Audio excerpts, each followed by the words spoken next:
Hello, Nomads, and welcome to the Nomads of Fantasy, a weekly movie and video game podcast where we make every universe our home. All of them. Joining me as always, I have Dave. Your strength breaks men's bones. I have the cunning to break their minds. Dun dun dun. Olga. And I have Brandon.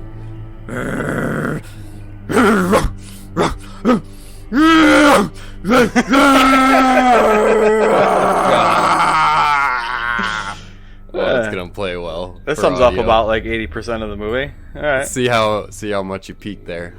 I don't know. Does that qualify as a quote? That's Motherfucker was growling in this movie, man. He growled like 4 times. Multiple times. Well, yeah. If you don't know what movie we're talking about, I don't know how you couldn't from that beautiful performance. We're talking about The Northman. It was released this year, a new movie in 2022, and directed by Robert Eggars. And that's what we're here to talk about. But first, we have some housekeeping to take care of. So I'll swing it over to Dave with our upcoming schedule for the next couple weeks. Yeah, the rest of November. This week we have Willow to watch, which after the Northman, it's going to be a nice fresh taste breaker. Oh my god!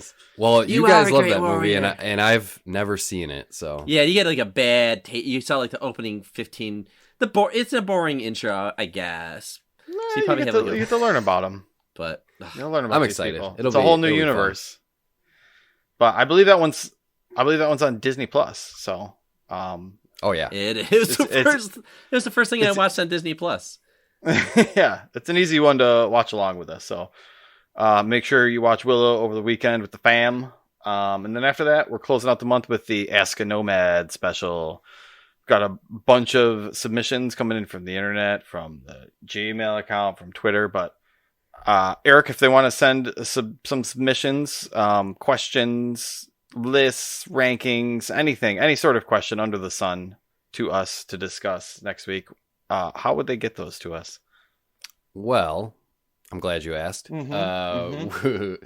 can follow us at Nomads of Fantasy on Twitter. You can, we made a post there. We'll probably make another post or two about Ask a Nomad coming up in the next couple weeks, just to remind everybody about it. And then we also created a Google form as well that we'll be posting. We have posted already, but we'll be posting it again as well. Or you can email us, nomadsoffantasy@gmail.com, as always. And you can also join our Discord at the nomadsoffantasy.com/Discord. Hop in there. We got a few questions in there as well. So we got a couple questions. We got a good amount of questions already, but we want more, as many as possible. Yeah, it should be interesting. I'm always good to argue about random dumb questions. I saw some going back and forth on Twitter today, so I think this will be a fun one. Yeah, that will be fun. Speaking of social, we also put out a call, getting back to the Northman, on social about the Northman. Just wanted people to share their thoughts on the movie, ask if they've seen it. So I'll just read some of the comments we got here. Mind Gap Podcast said, bought this movie without seeing it. Love Norse mythology and stories. More artsy than I was anticipating, but in a good way. I really liked it. Gotta like Vikings for this one. Yeah. And with Eggars. Especially with Robert Eggars. Yep. I tried to warn I watched it with my wife, and I tried to warn her. Like, I don't know how, I just want to, this is kind of what he's done with the first 2 movies he's done. Did she watch The Lighthouse with you? She does it, but when we watched it for the episode, she's like, I kind of wanted to watch it with you. And I'm like, I love that movie. I think it's a masterpiece. I could watch it anytime. I love that movie.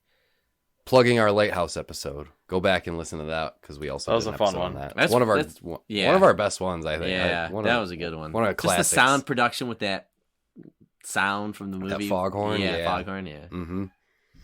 Yeah. Stu World Order said it was fine. I know it was an adaptation, so I can't really fault the movie for this, but the story was dumb AF. It looks great, sure, but I just didn't care about any of the characters. Okay. I can see how somebody could feel that way. Yeah, absolutely.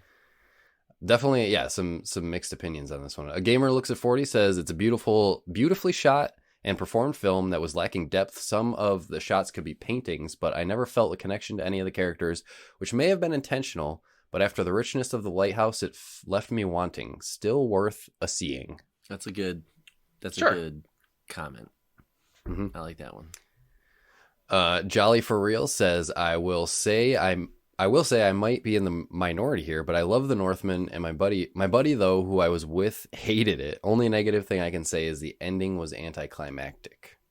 Yes. Two idiots. Will agree. 2 idiots and a dog says, it's a brutal, violent, dark fantasy revenge flick. If that sounds like your thing, it definitely is because it was done really well. If it doesn't sound like your thing, it most likely isn't. Fair. You like it or you don't. I get that. Yep. Shy Bergerfreund says, you're in for a treat. To me, it was the best movie of the year. Great direction, photography, and acting. I've heard that from people. Mm-hmm. Mm-hmm. And Derek and Justin's Epic Quest says, loved it, especially the ending. So there you go. Like, we just had somebody who made a comment where they didn't like the ending, really. And then this person said, I really like mixed, the ending. wow. Yeah. Mixed That makes a this good one. movie, though, I think. You know, it seemed like overall people appreciated the film for what it was. And it sounds like some were like, it's just not for me, which is fine. Mm-hmm. Yeah, and I'm glad we're doing it for the show because there is a lot to talk about with this movie. A lot happens, a lot going on in this one. But I know, Brandon, we have a little mini segment here. Oh, yeah, new segment. That we wanted to bring up. What did you call it again? Well, Dave came up with this one. It's partners Perspective. Yeah. Partner's perspective. Yeah. Yes. So, we're all married. And we do watch some of these movies or TV shows or whatever with our wives or whatever. And I was like, Sarah, do you want to watch this with me? And she watches the Viking show. She's familiar with that kind of lore or whatever. So she's like, yeah, I'll sign up. Because she also knows that this is the guy that did the Lighthouse. So she's like, I would like to see that because I want to see Lighthouse. So I got her to do a review. And Is it fully written out? Yeah, it's like bullets, long bullets. No spoilers, just in case. I don't think these are spoilers. I think you see all this in the trailer. Yeah. Okay. Yeah, no. Okay. But I'm sorry, skip ahead 30 seconds. She says, didn't love it, but didn't hate it. It didn't draw me in like other Viking shows I've watched. Vikings and The Last Kingdom. Never found myself rooting for or strongly hating a character other than Nicole Kidman, who I generally don't care for as an actor. There was an unnecessary amount of gore in this movie. Yeah. I'm all for gore. That may have been a little extra. Why didn't the Uncle's squad... we'll skip over that comment. Spoiler free for now. Yeah. Iceland is beautiful.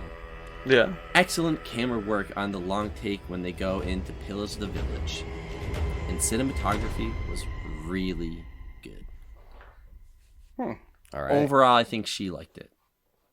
That It's one of sounds those movies, though, I'll be honest, it's one of those movies where, like, not every movie you watch makes you feel like sunshine and roses, right? Like, it's a good movie, but, like, nobody's walking out of Schindler's List and saying, like, yeah, man! Like, no, it's a sad...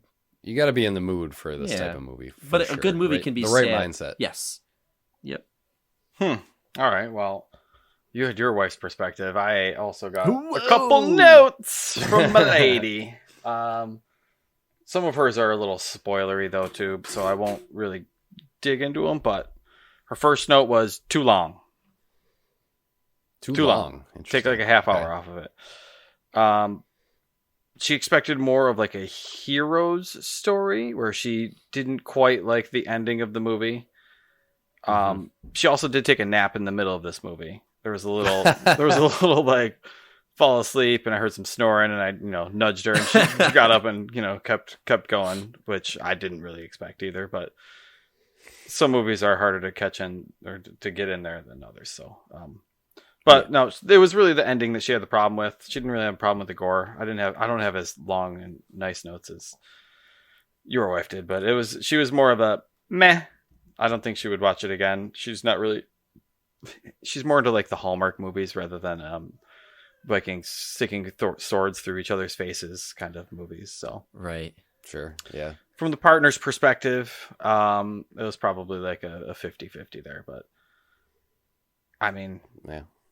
she's watched some Midsummer. She watched The Lighthouse with us, so she was kind of interested in this. So I feel like some of those weird ones are good. My wife, she did not watch this with me. But I think she would have liked it. Why do you say maybe that? Well, she likes historical type dramas. I mean, This is pretty damn accurate as far as like Vikings go. historically in accurate for cinema. sure. They did a pretty good job. I mean, she likes darker things, and fantasy as well. So I think this would be right up her alley. I do want to watch this with her because I found myself wanting to watch this movie again. Ooh, a little tease of what you thought of it. Okay. But yes, we will save our thoughts. This was a long Act 1, but this is the perfect segue into Act 2. So we'll cut it off here, and then after we come back, we will continue our discussion of the Northman.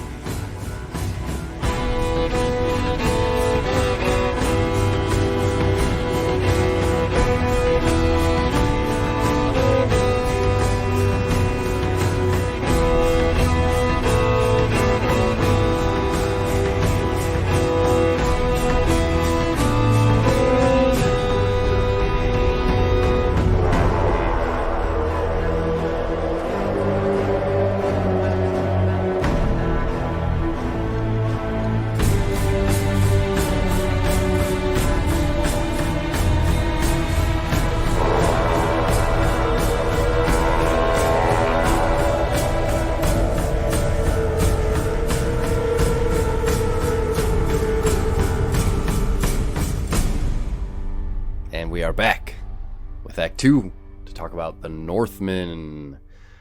Like we said before, came out this year, 2022, directed by Robert Eggars.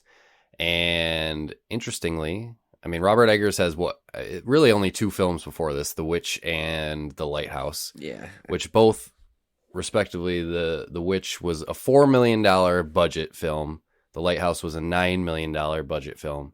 This one, substantially more. They don't have an exact amount. They just have a range of 70 to 90 million. So wow. With this one, he definitely is working. Well, before it was, his first 2 ones were indie. He was producing those himself. But this was with a production company, studio. So a lot bigger budget to work with. So he kind of expanded, upon everything that he normally does. But I just wanted to set the stage, just get our first, we're going to do, since this movie is so new, we're kind of going to do the same thing we did with Nope, spoiler-free Yeah. impressions for the first, I don't know, however long it takes us, 10 minutes or so. And then we'll get into some spoilies. But Watch those yeah. spoilies. Yeah. So watch this movie before you listen to the rest of the podcast. Free on Amazon Prime, which is nice as well. It was very nice not to have to pay for a movie. I know, about time, man. Like we pick like movies like The Abyss. And We it's a sound great so movie, but it's buried entitled. on like Encore or something like that. It's just like God, which I keep Like forgetting first to world cancel. problems. Yeah, exactly. No, I've definitely had times in the past where I'm like, I'll get a free trial of Stars just to watch this movie, and then, it just Whoops, paying the bills and you see the credit card pay bill. for the next month. Fuck. Exactly. But yeah, so spoiler-free impressions. I guess. Well, I'll go first because I really like this movie. I had a feeling that you really did. like this movie. Really I had a like feeling. this movie. I mean, you already said that you want to watch it again, which means it's good enough that you would do that. But It just had, for me, it had the perfect combination of, it had the Robert Eggers like touches, the weird shit. That's It the best had- part. That is the best part. It had some great action scenes, like other people have said, amazing cinematography. And I am just a huge sucker for Norse mythology. oh, you are. Mhm. Everything, surrounding like It- Vikings and Well, you Norse like God of- mythology specifically. You like the new God of War and the one that just came out, or Dude, the yeah, one- this is like perfect timing for this because And we're literally getting as the we're snow of recording this, winter. It's like fall now. as we're recording this, God of War Ragnarok came out yesterday, and I haven't played it yet. But like, I'm just in that mood for this kind of movie and this lore and this Norse mythology. So I feel like this was the perfect time for me to watch this movie. And I thought it was great. And I'm also a sucker for a revenge tale. Like, I know it's, a little bit played out at this point, but for some reason, a revenge tale, it always gets me. Gets you motivated. Exactly. Yeah. I'm a sucker for it. But no, I really, really like this movie. Probably my favorite movie that I've watched this year. Wow. No fucking way. Really? Even over Nope and all the recent ones? Nope. Yeah, Gladiator? Nope is close.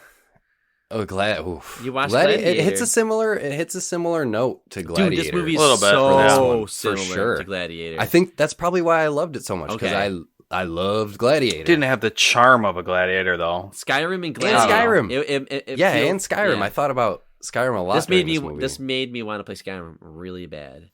It's the accents. Yeah. Oh, and yeah. Every thing, like, single guy. and all that stuff. Yep. Oh, yeah. You know. That was a cool scene. Yeah. I'll jump in. I was a little less hot on it. I mean, it was a good flick.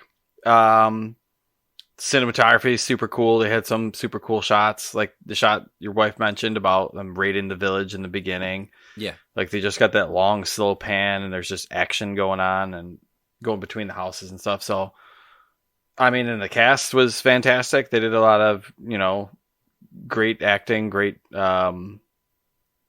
visual effects in here. They sprinkled them in where you can't really tell stuff. It had that Eggars weirdness to it, which I thoroughly enjoyed. But the story on the whole, seemed a little cookie cutter. I get it. It's a Viking revenge tale or whatever, but I could tell what was going to happen by about halfway through the movie. I'm like, I know exactly how this is going to end. There's no changes. There's no twists. There's one twist in the middle of it that got me with Nicole Kidman, which we'll get into that. We'll great. get into that. But on the whole, I mean, it was all right. It was good. It didn't blow my mind. I wasn't thinking about it the next day, where some of the other movies that I like the Christopher Nolan movies or stuff like that, where you're kind of warps your brain a little bit. This was just a straightforward, straight up Viking revenge murder tale. So I think, to your It's point, good. Dave, that's part of what I liked about it. Because, sure, I like those cerebral kind of movies where it makes you think a little bit, and there's certain twists or whatever, and you got to connect the dots a little bit more. Sometimes I just like a movie that's straightforward. There was nothing confusing about the story here. Like, this guy was going to avenge his father and save his mother and kill Fjornor. And that was his whole motivation there. And there was obviously some twists and turns along the way. Not too much, but like you said, Dave, is pretty straightforward with the story. But I think that's part of what I liked about it, and it made sense, especially with the character, the characterization of Amleth and everything. So I think that's part of what I liked about it. What about you, Brandon? What are you thinking over there? I'm between straight face. I'm between both of you guys, because I knew I wasn't gonna like this as much as The Lighthouse, because I just adore The Lighthouse. For some reason, I just really like that movie, because that movie, just to me, in its little shell like that, it's like a weird little movie, and it's just great. And I went into that movie not even knowing what it was about. I was just like, all right, I watched it. So, but I watched The Witch, and I didn't like that, but I appreciated The Witch. I just didn't really care for what happened in that story, but I can appreciate the attention to detail, and the acting was so good in that movie. And it was beautiful to look at. So I know Eggers is going to make something that looks good. It's got good acting. It's going to be an experience. I don't have any issues with the story at all, honestly. I was just hoping that there's a couple scenes where there's high action, and then it kind of settles, and it's like the first act has a kind of a big wave, more or less, or at the beginning of the second act, there's a huge wave of action, and it gets you amped up, and then it becomes a totally different movie, and I'm fine with that.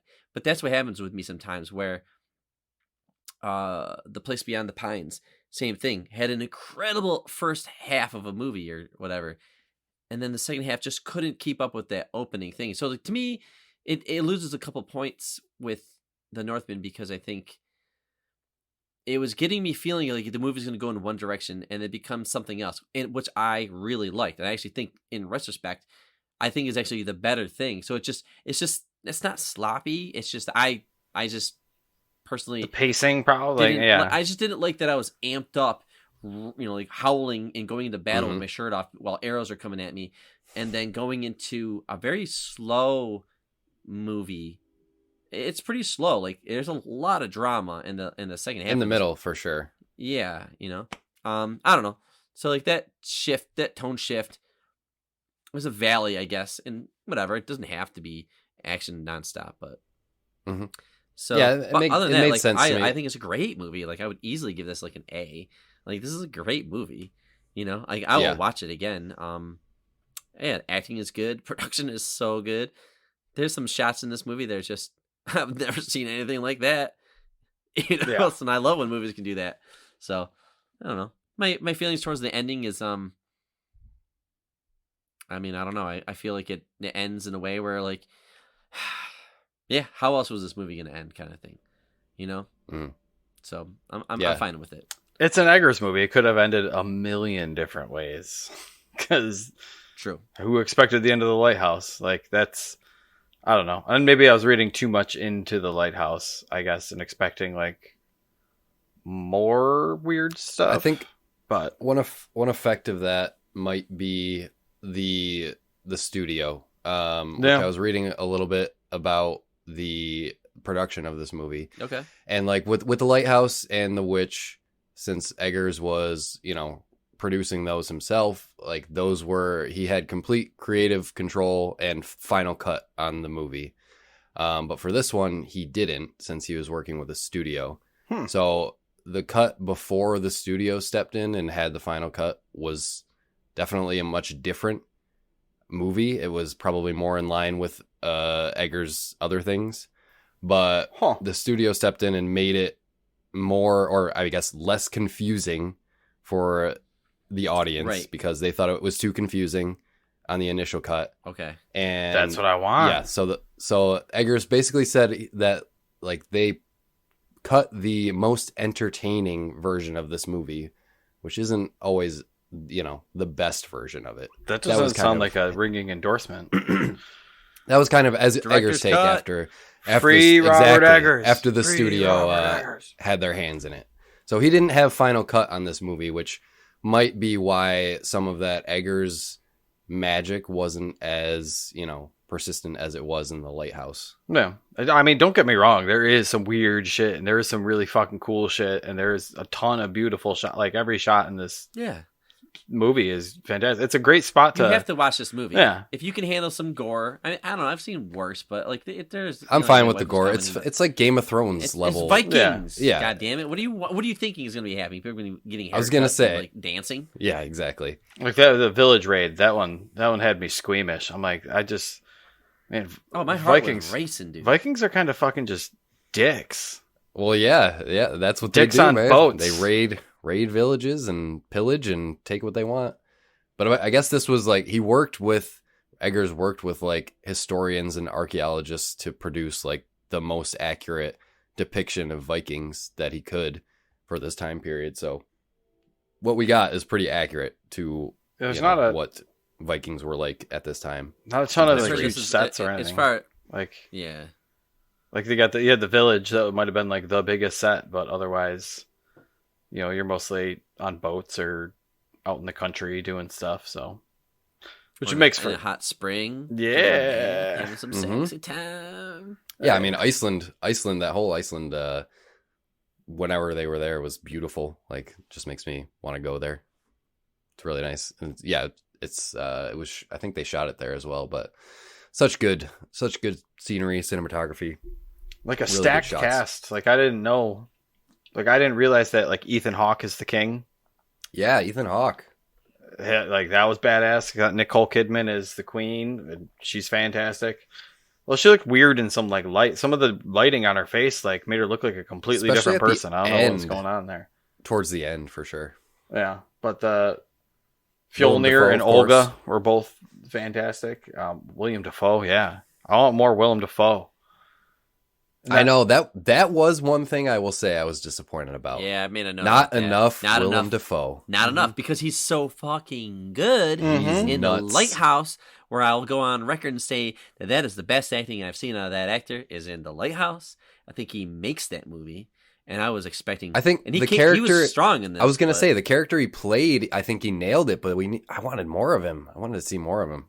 Yeah, You know he was fucking cut out. I think they cut him out because that was all the weird shit, and that probably Yeah, weirded them out. it's true. It's true. could have been, but you can't make a movie in Iceland without inviting Bjork as well. Dude, I didn't know that I was know. her. in this until I saw the credits. I'm like, No, I was gonna say What? me neither. I'm like, who played her?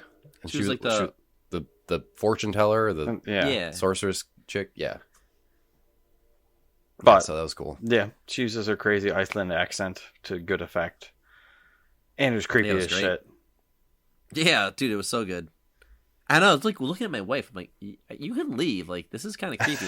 Like, it's. I don't. I mean, I will not be offended. She's like, no, I'm watching this. I'm like, okay, because this is kind of creepy. Yeah, Like, I would put this in almost horror territory at times, with how creepy they go with it. Definitely, yeah. Some scenes for sure. It got intense, and yeah. This movie, I think this movie again. This is probably I said this on our Gladiator episode. This movie has a little bit of everything, and it's definitely like an epic movie. It spans a Yeah, long very period of time over a long distance. You know, he's traveling to a bunch of different places throughout the movie. So, and it has a little bit of everything, a little bit of horror, a little bit of action, a little bit of a romance. Well, we say that this is a revenge story, and Dave, you made a comment that is like we've seen this before, right, or something like that. You alluded it's to, kind of like the plot is kind of standard, I guess. I feel like it's not though. I feel like it's it's refreshing. Like this is one of the things that I like about the movie is that this boy has this revenge that he kind of stumbles through, where it's not like he's always. I don't know. I feel. Let's I'm get trying to into be careful with spoilers. Let's Yeah, get I'm into trying to be spoilers. careful. This is spoilers territory now. Let's All say. right. Okay. All right. Let's just But go. the big red lights, big flashing warning from here on out. Well, it's just the fact that the twist comes from his mother, and that to me makes everything about his whole story a moot point. And I liked that. I was like, motherfucker, she's got the revenge story, not you. You're just Dude. like an afterthought. You're just like this disposable person. And you're our hero in this story, but she's the one who's been plotting this whole time. There's a whole story about how his mother has been trying to get revenge on his father who was killed. So, but like, yeah, that was like, to me, like I kind of like that to me, because I was not getting bored with the village. But like Dave, you're saying, yeah, he's just gonna go, he's gonna save his mom, he's gonna kill the thing, he's gonna become king somehow, right? Mm-hmm. But it doesn't do Well, that, that's- and that to me is like, But they're Vikings. You got me. That's what the wife wanted him to become king or whatever. Leave and start a happy family, happy Viking family. Which he Blah blah should blah. have, Right. But He certainly could have too. But yeah, the twist with the mom actually hating the husband, that was like the best part, because it kind of like, which you can tell in the beginning though, like when he comes back from war, like she don't like this guy. No. and you can tell that exactly. he's a dick. She wants to go get busy with him, and he's like, nope, I've got war stuff to do. got other stuff to do. Yeah. Sew my stomach Although back together. he did do get. acid I was with gonna my say kid. he did get stabbed in the stomach as well, but Yeah, he's Yeah. got to go do some shrooms with his kid. Leave me alone, lady. right. I'm busy.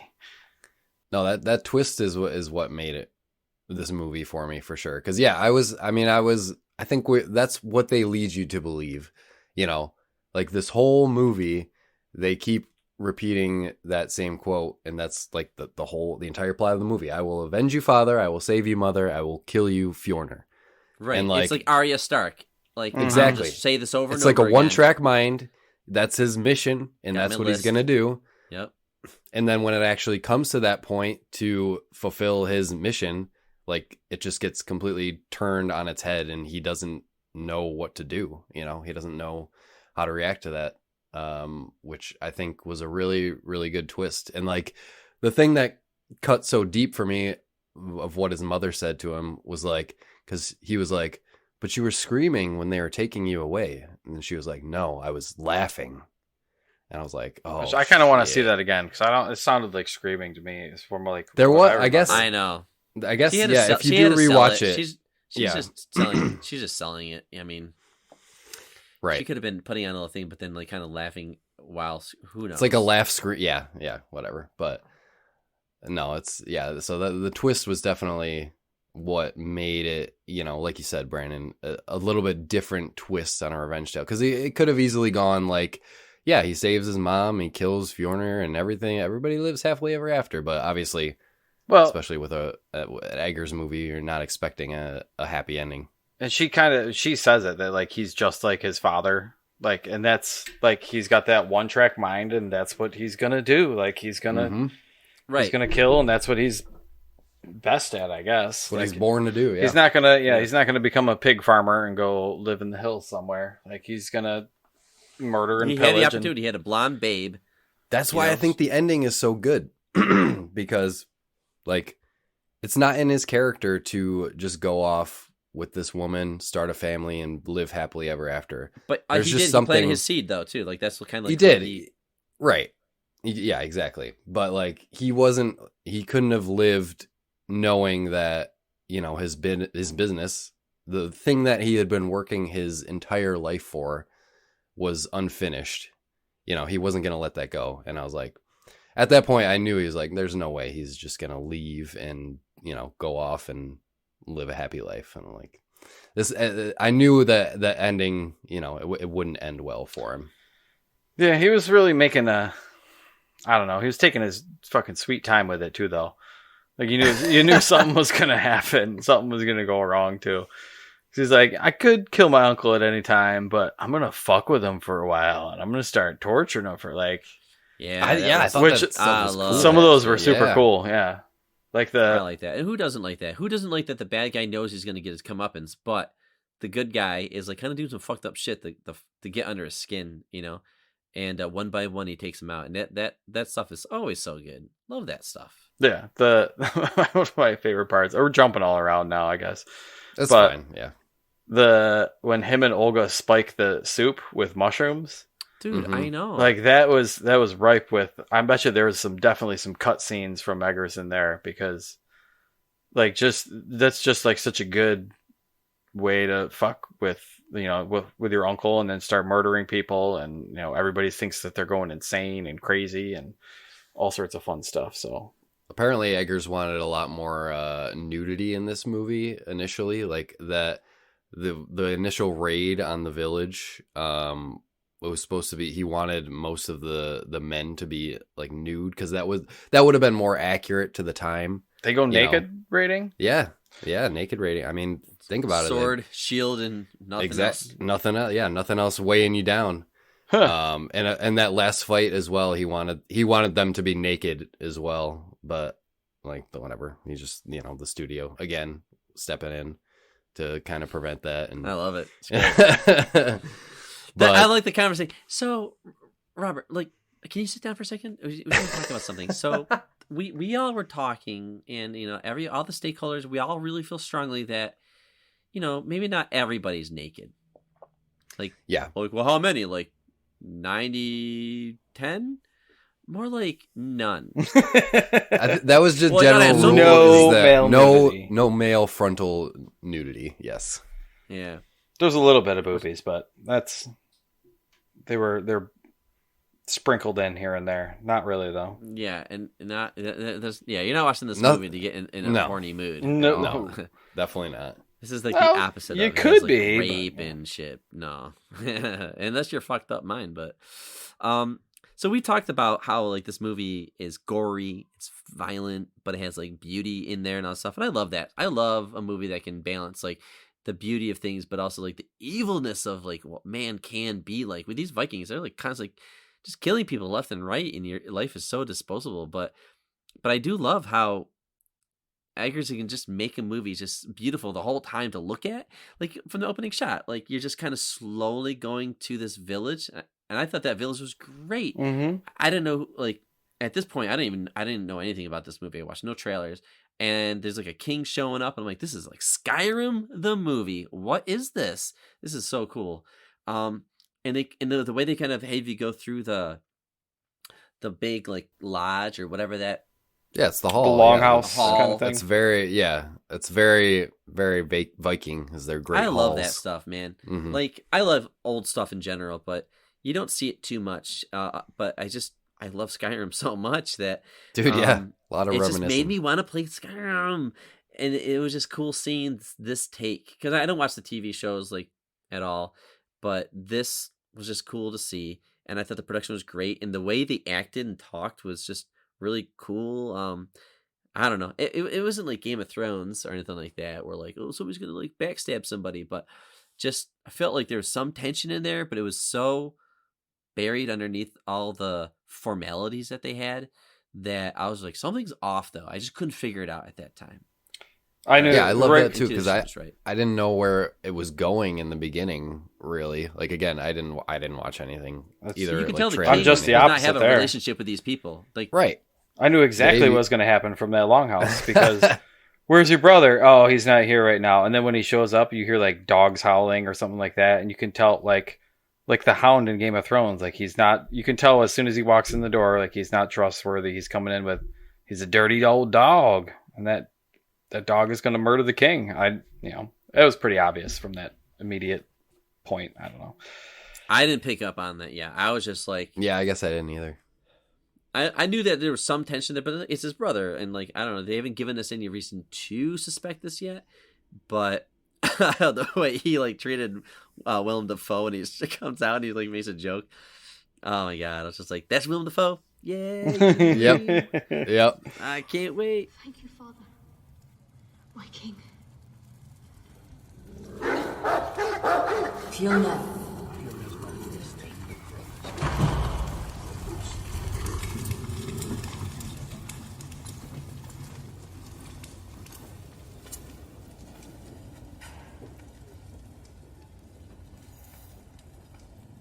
Hail, Lord King.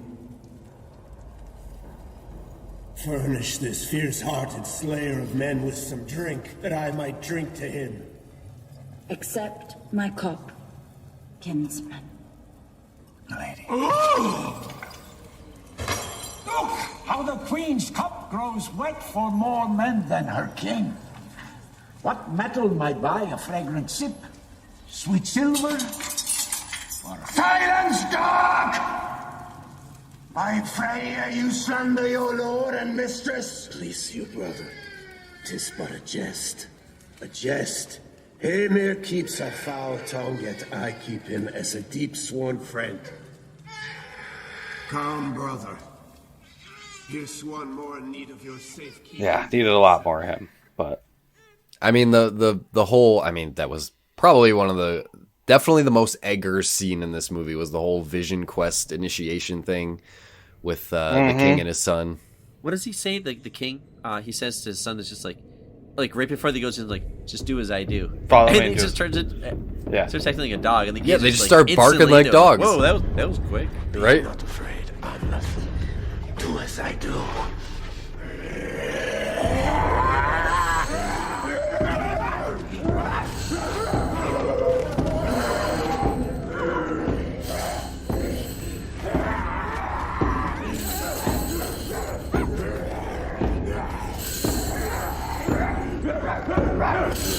Who barks? Is it the wolves of the High One?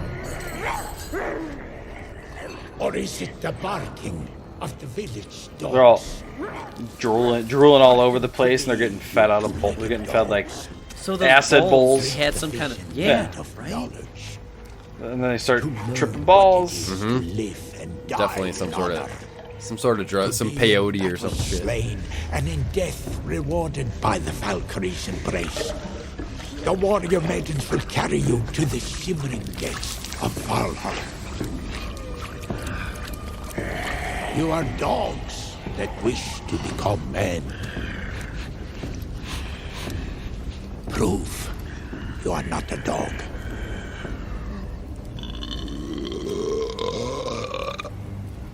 What is the king like? You die like a king. Ethan Hawke, he like burps, right? Oh yeah. He burps like he said. I forgot what Willem Dafoe says. Show me that you're a man, or show me you're a something. Yeah. Something like that.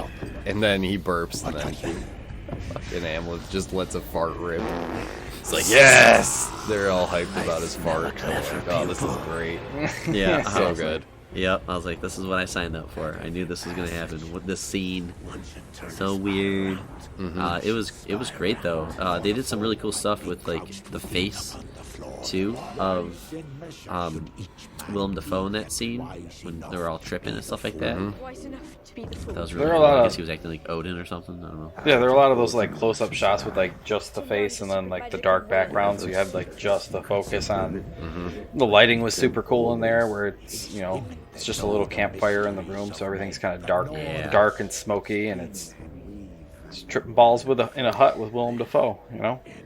I thought it was because the whole initiation was like to say Amleth must avenge his father's death when he dies, because his whole Arvindale's plan, which was the king, his plan was to die in battle. He wanted to die in battle. He didn't want to die an old man or die sick. So like when he dies, his son needs to avenge his death. That was like the whole tradition. In the very next scene when they're walking out of the Exactly, building? that's what I was gonna say. As soon as they do the ritual, they walk out and he just gets an arrow shot in him. Like right in the neck. Yeah, that was nasty. Ooh. I was like, oh, that was fast. Yeah.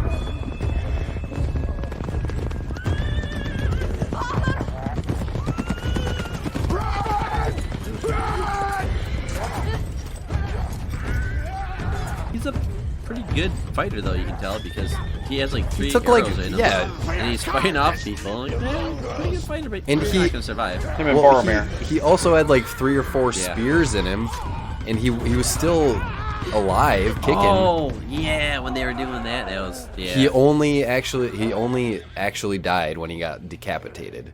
Like that's when he was dead. Like he was still going. He made this whole speech to Fjolnir, about strike me So down, what you're it'll be saying your false is kingdom. Amleth is alive then at the end of this movie, because he's much bigger than his dad. Right?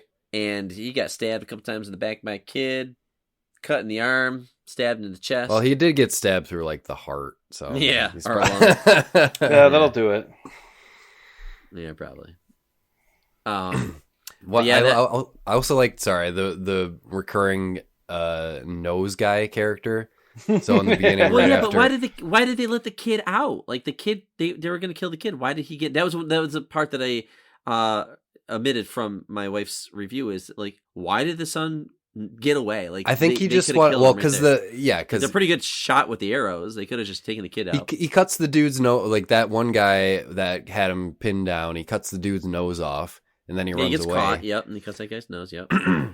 I think after that, the guy that got his nose cut off, he lies. He came back and said that he killed him. Yeah, he knew that if he said he got away, then he would have been. But dead, I'm saying that like the 20 guys that did this like move, like none of them had an arrow for the kid. They all shot the dad, and then they're like, the kid literally was right next to his dad. He ran away. Like they could have just grabbed him. They could have just. I mean, I think they were. I don't know. I whatever. It's a plot device. He's but wearing maybe plot they armor. were just waiting. Maybe they were just waiting for the kid should order not from have survived. Fjolnir. Yeah, sure. But again, yeah, plot device. It makes the mom even more fucked up though, because like it's one thing to like kill your husband because he's a dick and you just want to do the other thing, but you're like, yeah, you can kill my kid too. Like he's gonna come back for revenge. Like just fucking kill them both. Right. Like wow, that is cold-blooded. Cold-hearted, man. Yeah. So I mean, you gotta. I don't want to defend his mother at all, but you can to defend her a little bit. She was a slave. She was, taken in by the king as his wife against her will, raped probably to forcefully have a son. So like she was put in this situation that obviously she did not want to be in. He didn't seem very friendly either. Like Exactly. the husband. Yeah, he seemed like a dick. She never King Arvindale. loved him. She never loved him, but the fact that like you said, Dave, that she wanted to kill his father and also Amleth, that's a little cold-hearted. I mean, the bond between a mother and son, no matter what the situation is, should be, stronger than anything. Unconditional love. Yeah, exactly. But I think the fact that she ordered to kill his father and him was kind of the turning point, because like if it was just his father, sure, but like him too, she didn't want to leave any loose ends. You don't find that out until like the beginning of the third act, essentially. So right. That's kind of like the turning point at the end of the second act, I think, is that twist where you find out all this information. But it changes the perspective a bit, which makes it a little more interesting. But he gets away, and then like I don't know, 20, 30 years go by or something like that. And It's at least 20 years, yeah. Dude is rolling with like a really fucked up crew, man. Because like, who are these people? They're just like bullies, right? They're like they're just other Vikings. They're like the savage wolf or slaughter wolves or something like that. I forgot what they call themselves. They just go around on like a boat and just like pick off people that are just fishing. I forgot about people. that. I was like, dude, like that's what they just laugh did about it. Oh my God! It's just the disregard of life. Could you imagine just living your life for like? And back then, it must have been so hard to live. Could you imagine just going out to get some fish and like bring it back to your family, and then you just get picked? You and your brother get picked off. Some guys that are cruising down the river, just the equivalent of a drive-by back in the day. drive-by boat, a boat arrowing. Yeah, it definitely was, man. It was just like, man, so many people just get their throat just slit. We touched on it a little bit, but that raiding scene, so the raid, pretty yeah, awesome. Right. So was like, it? Well, hold on though. When did they do that crazy tripping, like where they're all howling? And when did they do that? That was right before they go into the village. That was right. Right? That was to get them hyped up for the raid. Yeah. Okay, because that was like their probably. I just assumed that was their like pre-raid ritual type thing. Yeah. They're howling to get them all. Well, they were saying that they were like transforming into the wolves, and that's, once they transform, they go and do the raid and just fucking tear everybody apart. Oh, okay. But the part where he grabs the spear and then just chucks it at the guy without even looking. Is that all in one take? I think it once they get inside, once they get over the wall, I think.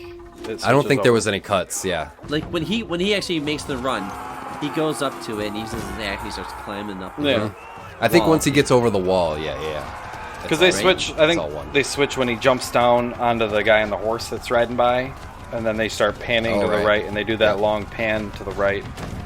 Good shot. And they follow everything.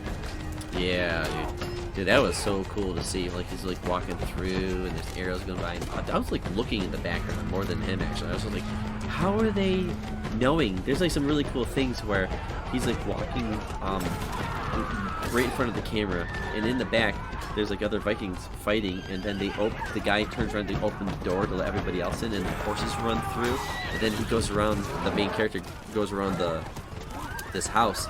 And then an arrow shoots by, and he just dodges it. Yeah, I was like, so cool, man. So cool. But it's all in one shot, and they just keep fighting, and all these. I'm like, man, I just love a good long take. And then when it's all action like that, you can't. And then I heard that in the production, the way they shot this movie, that they kind of like, we couldn't really retake a lot of stuff. I could see that. What was shot was shot. Right. Yeah. Some of the action got a little wooden, I would say. It wasn't like perfectly smooth. It's not.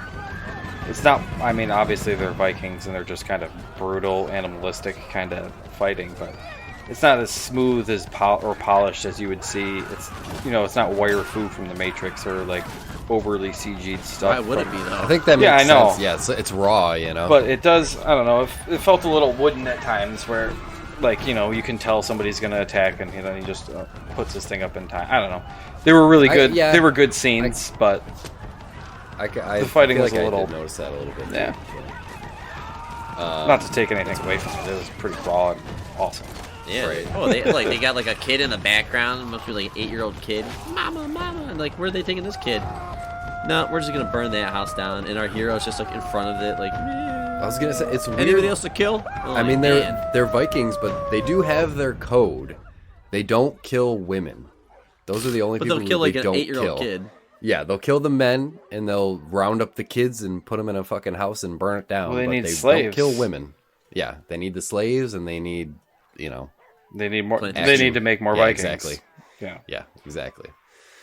But yeah, that was definitely a good one of the better scenes in the movie. That initial village raid. Yeah, a lot of money was spent on that because then it kind of chills out for a little bit, and you meet was it Bjork or something? Before you, I don't know. It kind of shows like the circle of, I don't know, like they're born into violence, and then it's just like that. I don't know, that circle of violence that they live in.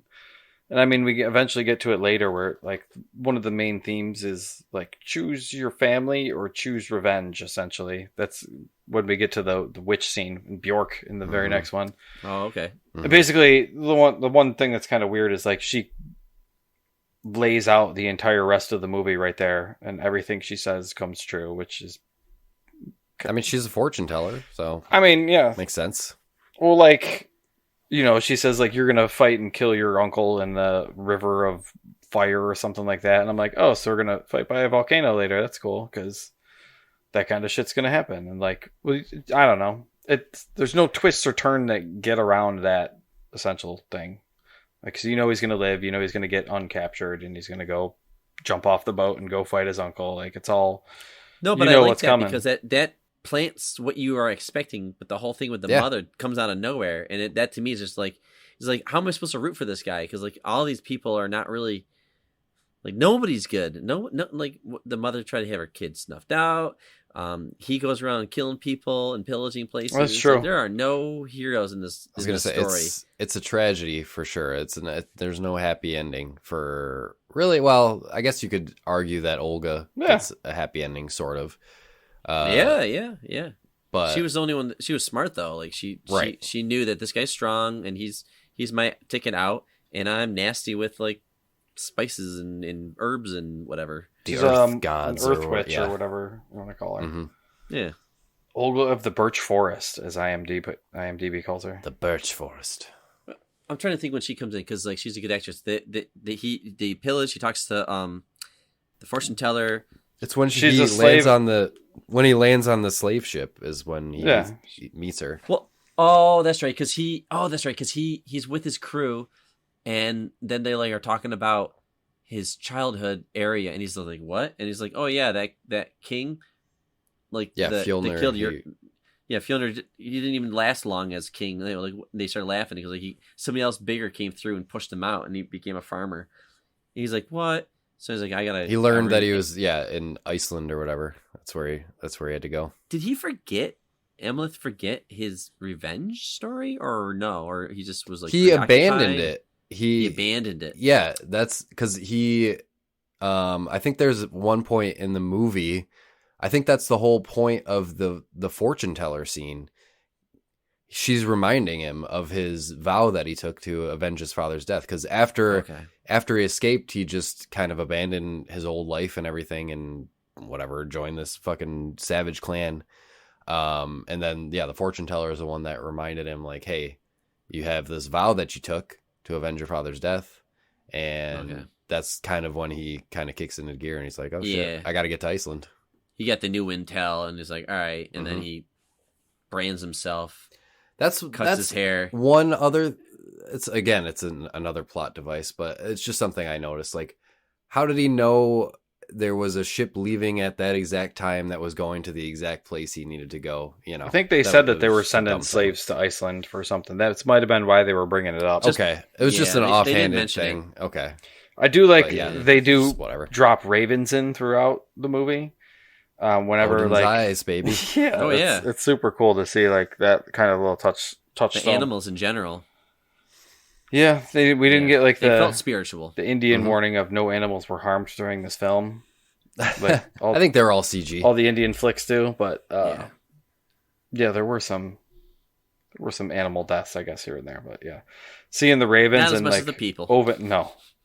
and Odin kind of poking his nose in and kind of seeing his way around, because he does make an entrance at some point, which I wanted more. I want more Eggars. Weirdness, please. There's definitely a dusting of the Norse mythology stuff, because we see the Valkyries a couple points, and hints of Odin, and then they're talking about Freyr and their other gods, but there's not too much involvement from like the. I like that. I don't think I need too much. There's a hint of it, a little sprinkling of because it. Because then I wouldn't know what's real. But like I love that. Like he meets Olga. They are slaves. They go to the farm. Yeah, the farm. They barely get through because he's like, I don't need any more. And it's like, well, he's really big, and we do need a couple more women around or something like that. So some of them get picked from this crew. He gets to stay on, and you learn really quick. Everybody's running this farm are assholes, right? Surprise, surprise. You found that out real quick. But like he's driven. He knows why he's there. So he's got a mission. So at first night, I think it's the first night, he climbs out of this kind of like the servant hall or house or whatever. I mean, he's basically just staying with the fucking cows and pigs and shit. Okay, yeah, but he escapes. He gets out, and he like is that when he finds like the I might be racing ahead, but I just want to get to the scene where he meets the fucking Drogger thing. Oh yeah, we can skip to that. That's one of the. I know he's like plotting and scheming scenes. With what's her face, Olga. I know, and I get that. But like he talks to the he witch, right? That's when he meets the he witch in the cave. That's what it is. That's what it is. Yeah, he goes to meet this guy. And because he's the one who told him that he needed to find the sword, and the sword was fated to him. Whose head was that? That was the weapon that he needed to kill Fjornur with. That was the head. That was Willem Dafoe's head. It was okay. It's Willem Dafoe's. I thought okay. Yeah, he like Hymir the Fool. Yes. And he like brought him back to life with some crazy magic, or like so he could talk to him, and he's the one who told him about the sword and everything. And that's when he learned like he's got to go fight this Dragger to get the sword. How is this stuff real though? Like let's just say this is in the reality. Right, because there is a real Iceland. There were Vikings. All this stuff is real, but there's some fantastical things happening. Drugs. Like, how is the fortune teller able to like communicate this stuff and give him like? Yeah, I don't know. Like, well, actually, it is interesting because so eventually he does go and he gets like this quest, this Skyrim quest to get a sword. Right. Yeah. He goes in this crypt. It's so fucking cool. Yeah. So cool. It's like an old buried Viking boat down there too, which was super sweet. Really cool. Dude. Oh, I loved every part of this. It's like One-Eyed Willy. When he walks up to a giant knight sitting in a chair, or a Viking soldier or whatever, or a king, and he's holding a sword. And as soon as Amleth takes it, the thing wakes up. And he has this like awesome kind of like fight where like he's got to like dodge this thing and all that stuff, and it comes after him and it moves really slow like a video game boss. He learns that there's like light that like kind of slows it down, I think. He says watch the moonlight or something. The he witch says something about be careful where the moonlight is, or watch the moonlight, or he makes a comment about it somewhere in this little speech. Okay, well he ends up using it. Somehow he just survives this attack. And then when he knocks down the Draugr, he beheads it. And then he looks to his right. He also shoves the head in his ass. Don't forget that part. That was hilarious. That I read up about that because I wasn't sure what that meant.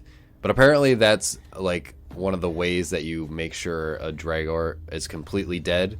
You shove its head in its ass, or you burn it. So those are the two methods that...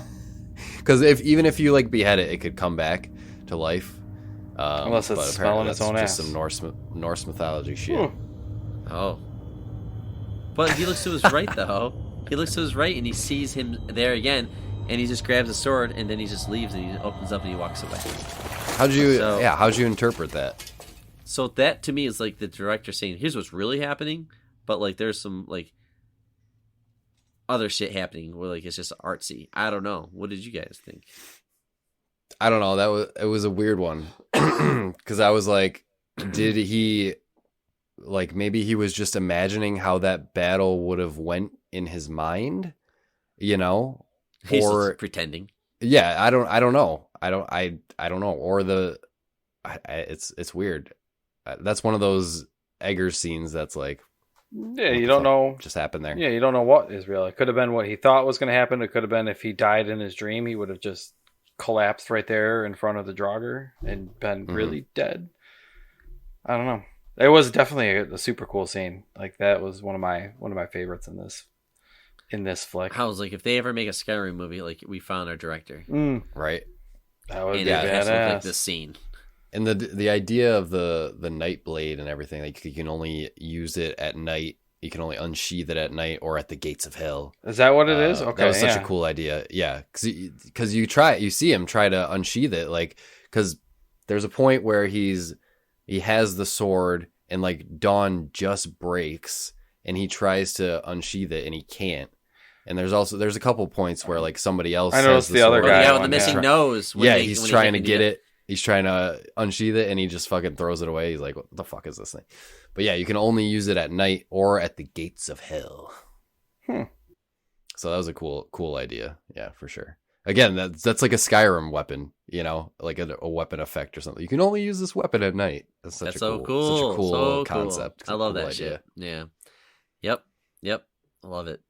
And then he like comes back and like buries it in like the roof or something like that. Of the Hides mud it. roofs or whatever they used for insulation back in those days, probably keep it warm on the inside. Okay. Yeah. I would say it's like fairly slow, which is fine. I don't mind slow beats in the story, but like there are a couple of cool things that happen, like that sport that they Yeah. play. Oh yeah, It's like That was good. it's like look. I don't even know what to call that. It's like a field hockey almost with a stick Yeah, instead cross of a goal. between field hockey, lacrosse, Full contact rugby, field yeah. hockey. Mm-hmm. Because people are just getting like faces bashed No in. rules. I'm like, geez. No rules against decking people and smashing their heads in with the sticks. I'm like, yeah, it's a pretty nasty sport there too. But Because it's his uncle's birthday, right, or something like that, or what? I don't know. I don't didn't know why catch they that. were I thought going they out were there. just They were just doing going out. doing it for fun. Yeah. Him and Wasn't like sure. another villagers, right? They're people, and they kind of just put people together and have a game or something like that.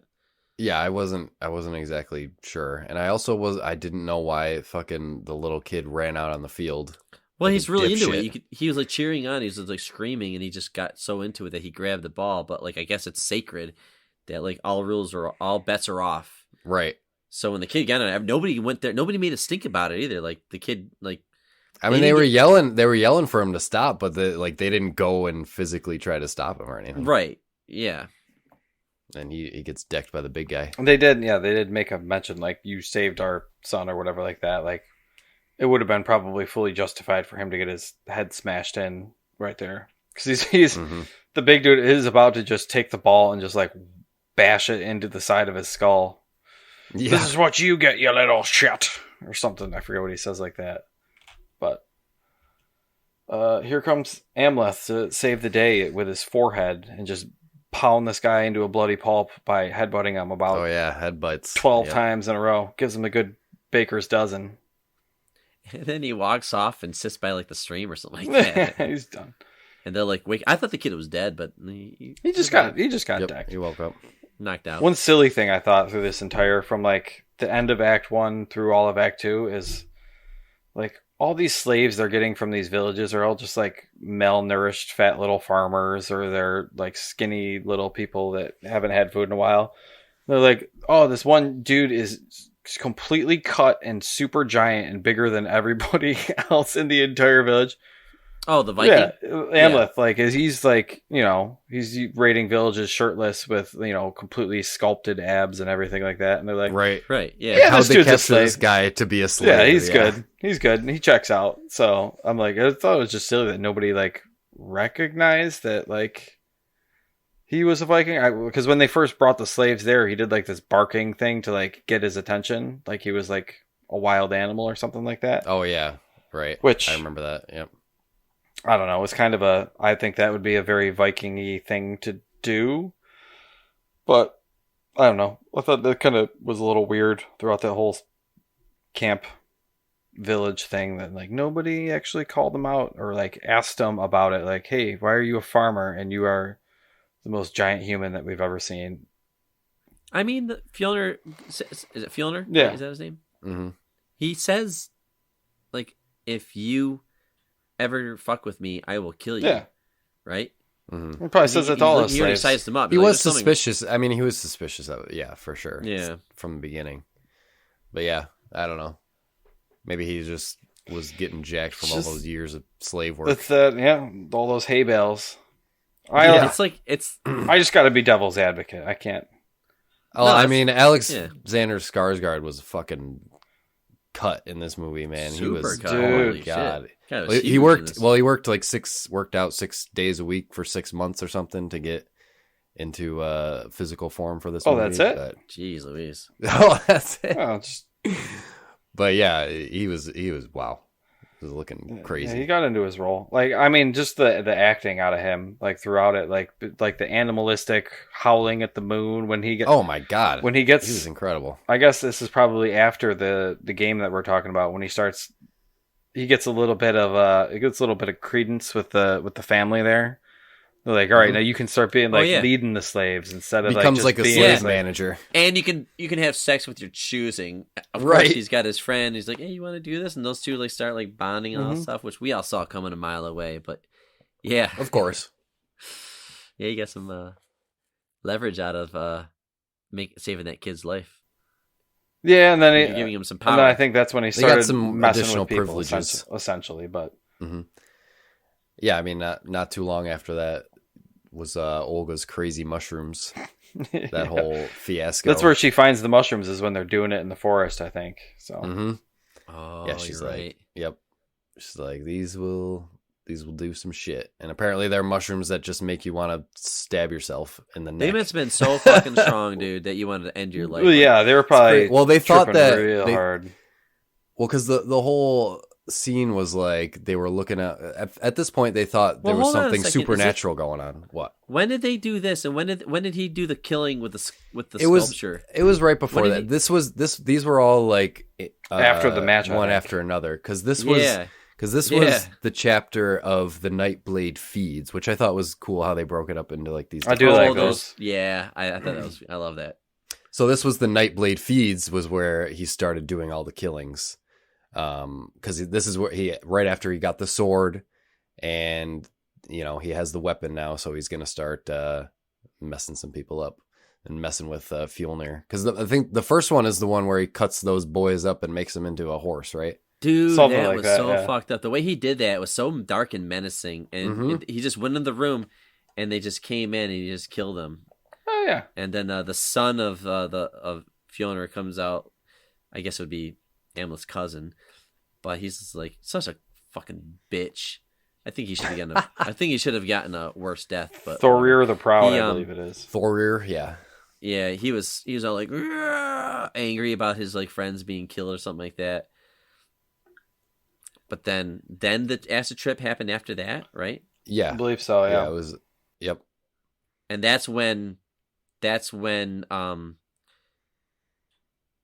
the uncle knows something's up. I mean, this is But when you gotta figure everything. out who it is. This is when everything starts to go nutso here, because like this is at the point where everyone's going crazy, killing themselves, and this is the part where that's it. Yeah, that's good. this is where Amleth takes the opportunity to confront his mother. This was where the whole Oh my mother God, twist that's happens, right? Because like they were alone, she was with her son, and they were hiding out, to get away from The youngest son, all the shit yeah. that was happening. And this is where he goes and confronts her, and obviously we've already talked about the twist and everything, but yeah, after that whole thing was revealed, the part where she starts attacking him, and he like, you can tell he reluctantly stabs her. Oh, this Like, is through this is fucking way later. heart. That's the separate one when he's going to kill the uncle. No, that's much later. That was This is- that's right. The first one- because he says like, I don't kill women. He Yes, leaves. that's right. Well, his mom. I forgot there was. Let's hold on. The mom tries I to forgot there was make two out with him, interactions. and then to was steal weird. his sword. because she's trying to get the sword out of his hand by distracting him by making out with her own son. That was weird. Yeah. Like, I'd make out with Nicole Kidman, but yeah, that was a little weird. Yeah. So he knows she okay. Yeah, that's right. After that point, she knows he's there. She knows he's him. And he knows. He knows his secret's been revealed. So yep, he leaves. Exactly. But Olga's still there, and they end up capturing Olga, right? And but reverse. On his way out of the mother makeout session, he sees the son, Thorir the Proud, and he's sleeping or tripping his face off and staring at the ceiling. That's where he fucks him up. Yeah, and he gets a stab through the chest while he's sleeping, and then he takes off. So yes, that's when I feel like that was purely a reaction from what just happened from Amleth. Like, he's so pissed about his mother completely, the whole reveal with his mom and everything, and he's just like, I gotta fucking kill someone. You're right here, so I'm just gonna stab you right through the fucking heart. And you're an asshole. And you're an asshole. He was. That's a bonus. That's a bonus. Yeah. There is like the scene. I guess there's like I think it might have been in between them too, where he, like, they're making some sacrifice to make the bad things happen. This might have been right before the acid trip in like their temple or whatever. They're going to sacrifice a girl that's tied up there. No. Yeah. So this is the funeral of their son. So this does happen after. Oh, okay. There is it's weird. They're like, there's a psychopath out there going off, picking off everybody. One of them was your goddamn son. But they're like, let's have this ceremony. I'm like, let's have the ceremony a week later. Let's find this guy, right? But no, they're doing like the next night or something like that. And because I think he's like upset about his son, and then he goes to kill Olga, and then I'm trying to remember the order of the stuff. Because when does Olga gets traded? Because he trades himself basically for Olga, so she can get It's away. right after the son dies. They pull the son out of the building, and then Dad Fjolnir is yelling about things, and he's just slitting people's throats, right? Yeah, the wife says, control yourself. Yeah. We know it was one of the slaves, and he's just going down the line, and he finds Olga, and then anybody doesn't right as he's about to, she doesn't want to sleep with him. him. Right as he's about to cut the throat, that's when Amleth comes back. He shows up. That's right. Right. Yep. Okay. And I thought this was really cool that it was a believable fight where he starts kicking ass at first because of course he would. This one was. But then he's just outnumbered. No, he's outnumbered. He does. Well, he just does a whole bunch of dumb stuff. Like instead of just distracted by Olga. Murdering people, he's just like throwing people on the ground and like he's not. Mm-hmm. Yeah, he doesn't. I don't know if he's too focused on Uncle Rage or whatever, but. Yep. Yeah, he sees Uncle Rage and making sure that Olga got out is like. I was gonna say, he really cared about that moment. Right. I mean, if he killed all his fucking Fjolnir's goons and was heading down there, Fjolnir could have easily slit Olga's throat, and that's probably what he's thinking. Like, probably better, if he just got captured. She was already gone. He could have just fucking done it then. It's true. Done it then and there. Yeah. Come on, Amleth. He's savoring. He's savoring it though. He's taking his sweet ass time because we skipped over I think it was before the son was married in the temple or whatever. They're going to sacrifice the girl, but he ends up like freeing the girl and then putting like the priestess and whatever like in the bindings or whatever. Like he's There's so many people that are killed. I'm sorry, I totally forgot about that one. That's right. Yeah. There was a sacrifice. Some gruesome killing. It's just fucked up back and forth. So he just killed somebody else, and they're like, okay, this is better. Like, well, they had her like hog-tied, and I think they were going to kill her, but then he like hung up the he witch, and like then put the witch in the hog tie or whatever like that. Like, wow, this is because he does like have a sense of protection over the slaves a little bit. You can see like as throughout it because he gets some perspective probably what it's like at that point. He definitely changes his perspective. Right. He's not. Because one of the slave that was hogtied, he saved her, and then like towards the end, again, he like basically gives all the rest of the slaves their freedom when everybody else is, he just I kind of got get out of here. That mentality turned from him back when they're raiding like the first village and they're burning everybody alive inside of the building. Like, that's kind of what happened at his town essentially, or whatever. Yeah. And like, I don't know if he didn't actually take part in it, and they were kind of like showing him and the fire and like in the background. I don't know if that's like him taking emotional weight of it, or Yeah, what? he might just be like, I don't question the ways. Yeah, he's just like, maybe he's just not emotionally connected, but like he He just pull the jumps on the trigger. slave shit and goes, yeah. Yeah, Right. yeah, you know, like I don't know, something like that. Refocuses him maybe, but So I don't know. when you're saying that the girl being killed, like I keep thinking about like the girl that sings because At that's the at the funeral. Yeah. Because like this one woman's just singing. I'm like, all right, whatever, you know, like. Wait, they kill her? Yeah, dude. So like, she's like the sacrifice. She's the sacrifice. So they there's like a I thought boat she was with just the dead son, the older Yeah. son that was stabbed when he was sleeping. While the uncle's like kind of done mourning his son and ready to go and avenge him and kill and all that stuff. In the background, if you look, the witch queen like kind of starts stabbing that girl that sings. Oh. While she's still singing. Like Yeah. she just keeps singing until she's dead. Oh, I missed that. Yeah, I Yeah. saw the horse head get cut off, and they're Yep. flicking the blood on people and doing all sorts Mhm. of stuff. I must Yeah. have missed. Yeah. Must have missed the poor singing girl. Yep. Yep. How do you sing knowing that you're going to be sacrificed? Like, I could sing. Yep. Oh, forget the lick. Should I start over? I thought she was the one that was hogtied too. That was going to get sacrificed back then. Different. Yeah, this is a 'Cause- different who knows? different chick. I don't know where this singing chick came from. I don't know. I don't think she was I don't one know of where the any of these slaves. people come from. They don't show the house of any of this. They show like Fiona's joint and like a couple like animal kind of buildings and whatever, but they don't have like a barn or whatever. But they don't have like the mini village. I don't know where all these other people are living. There's like 50 people. I keep Yeah, at there's that ceremony. there's funeral. There's other people living in the village and stuff and whatever, people helping out. But I mean, he's like in charge, I guess. yeah, But- but yeah, Then he comes back. Oh no. He's captured, and he's like hanging up by like ropes, and he's like totally beaten up, and he's just like he won't give the location of something, right? Because he's like, I can't kill you until you tell me. Oh, the heart. the He's heart like, of how do you- Thor, he's like, your heart yeah. of your. He's like, where's That's the son? right. Where's the heart of my son? And he took it out. It must be something in Norse mythology I don't know anything about, but yeah, he took it out. That's right. And then he's like, how do you know I didn't swap that out with another animal? I'm like, dude, you know he's bluffing. Like, what do you think? Where did he find another heart? How quick? How I was fast? gonna say, can and this how guy- can he you has no- how can you he's a bow and verify arrow. whose heart is whose? You know, Yeah, like oh but- no, Gotta I be know the right this is my size. son's. I know this is my son's heart. Yeah, yeah. I thought that was interesting, but that's why he doesn't kill him. So they all leave him. Which stupid move? Like, let's leave him. And then Right. the other guy like tries to open up the magic sword, won't open, so he throws. That was it. funny. I like that. And it's like, well, you know, that's gonna play out in his favor. And then the birds show up. Yeah, the Ravens Right? again. Yes. This is Cut 'em another down. cool part, I thought. Mm-hmm. Yeah, I thought it was cool. Yep. You Somebody. get a someone's little watching out peek for of him. Odin in here too.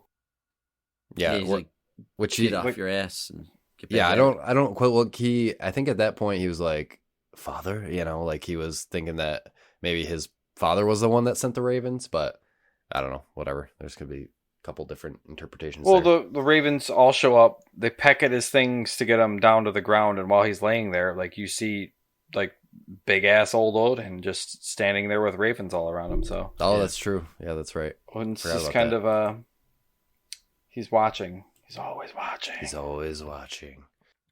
But he's got his sword now. Well, it was after that he escaped. He well, this was the initial scene where with the Valkyrie, like his like whole vision, like he thought he was dead, but then he wakes up in the spring with Olga. He thinks he's being saved by a Valkyrie with braces on. I Yeah, read that was it. I weird. read into that as well. Apparently, it did look like braces, but they're like I don't know. It's like markings on their teeth, I guess. That was again like another like Oh, what did you Norse do? mythology Did thing. the Valkyrie in Northman have braces on? It's like yeah, it's some sort of markings I'm on gonna Google that their right now. on their Okay. teeth. But I forgot exactly what it was. I remember reading about it. Oh, okay, because he collapses and thinks he's being taken to die or something, then go to Valhalla or whatever, or they call it something else, but it's Valhalla. But instead, it's actually what's her face, Olga, saving him. Mhm. She heals him up. I think they have sex again. We see her butt. They hang out in We the see her spring, butt. and then she's just like, "Yo, like, let's go, let's get away." And he's like, "All right, let's do it."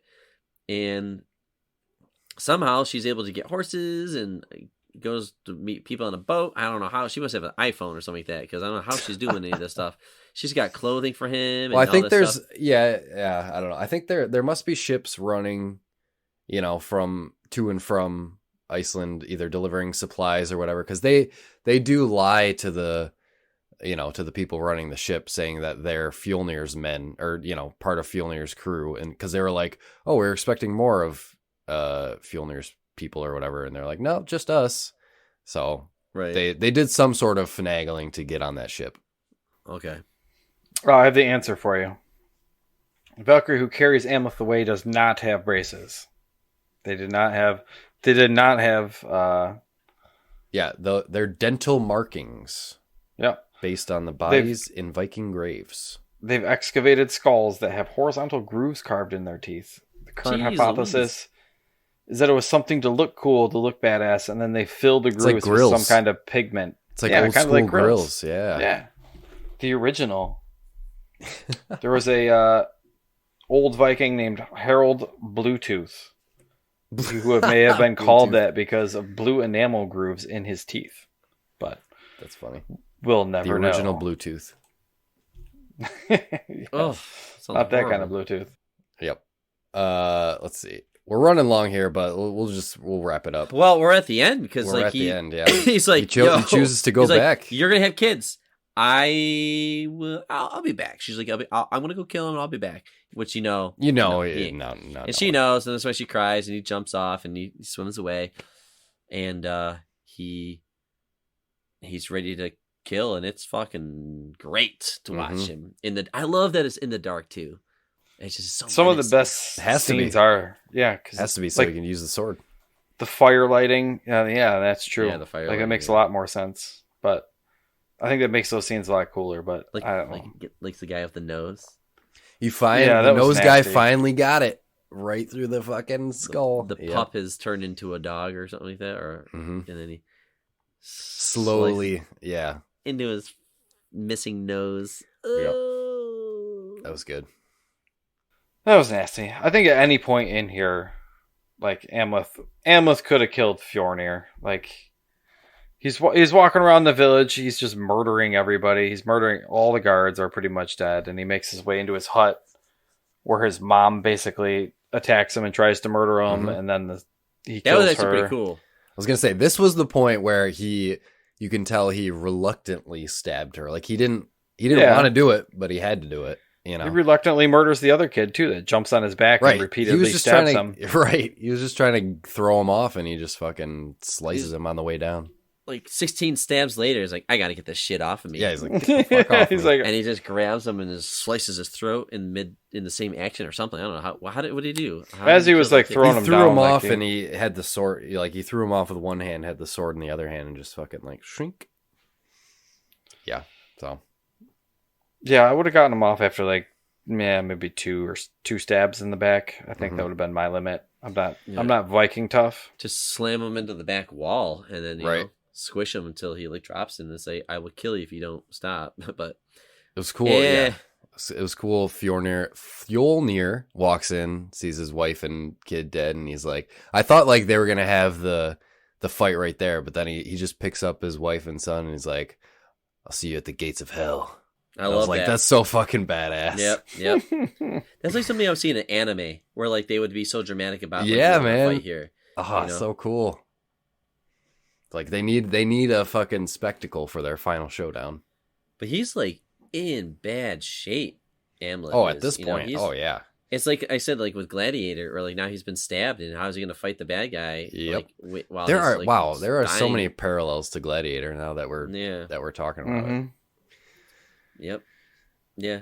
Slave to somebody and fighting and all that stuff. But he does get there, and he finds the body of his mom and his brother. His half brother.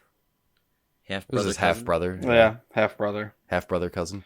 Oh yeah, it is. Yeah. I mean, his uncle had sex with his mom. Right. So that's his cousin, but it's also his brother.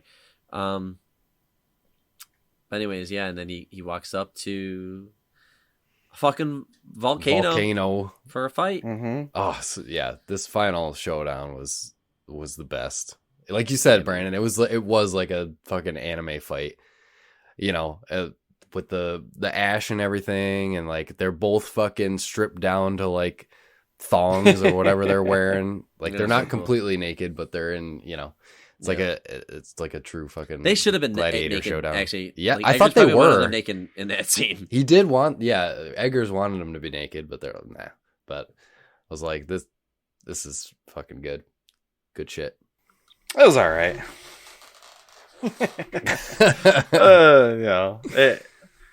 You knew what was going to happen. I don't know. Yeah, he's not going to die. He's not No, going to die without killing his uncle first, and then. Well, Right. I don't know. Honestly, I was like, I don't. You know. thought the uncle was going to win? No, if you, I wasn't so nobody sure. wins in the witch and nobody wins in the lake house. So I just thought like nobody's gonna win in this either. Like it's just gonna be, which I guess nobody does win. Nobody does win, right? I wasn't sure what was gonna happen, but like the fact that you know, he gets stabbed through the chest and decapitates his uncle at the same moment was just like, it was just like the perfect ending, because he got his revenge.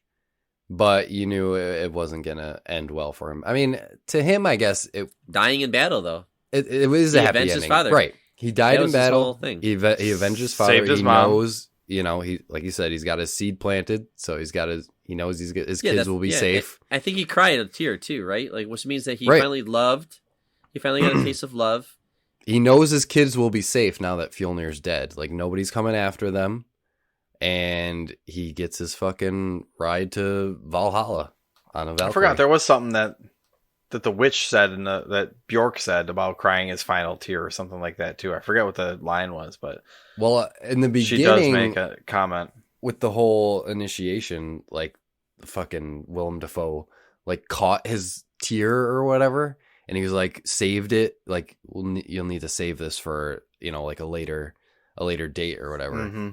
And then it got brought up again, but I forgot the context with the witch said something about it. The fortune teller. But no, I thought this movie ended it about as well as it could have, like with the final showdown and the ending and Amleth's arc and everything, and him ascending to Valhalla on a Valkyrie, like great.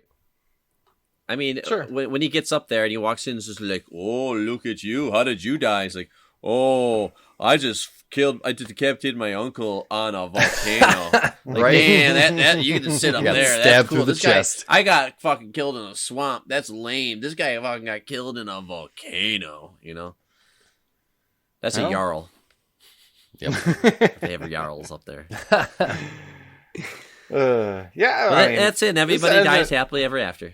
Yeah, it was a great movie. It had me in there. It's just there were things that were back and forth, but I mean the acting from everybody in this whole movie like is just fantastic throughout. Like the shots throughout the movie and the way that they worked in CG through, you know, like the stabbings and the head smashings. You couldn't see any weirdness out of any of them, and it had some of that Eggars weirdness. I would be curious if they would ever release a director's cut of this to see what would be the differences. I would be very curious.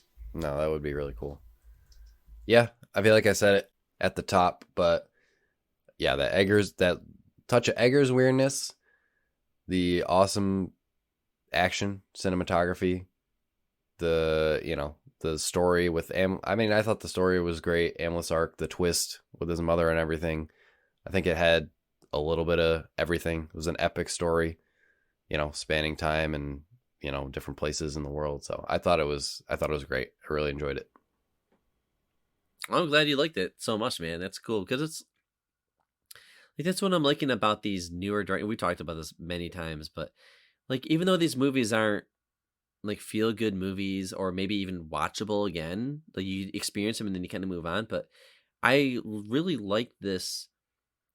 It's not like this movie is horror, but it has some dark, creepy elements to it. But it's also artsy and beautifully shot, and there's just real meat on these bones with these movies. So I don't know. I'm glad that I liked it. You know, I'm glad that Robert Eggers is making movies.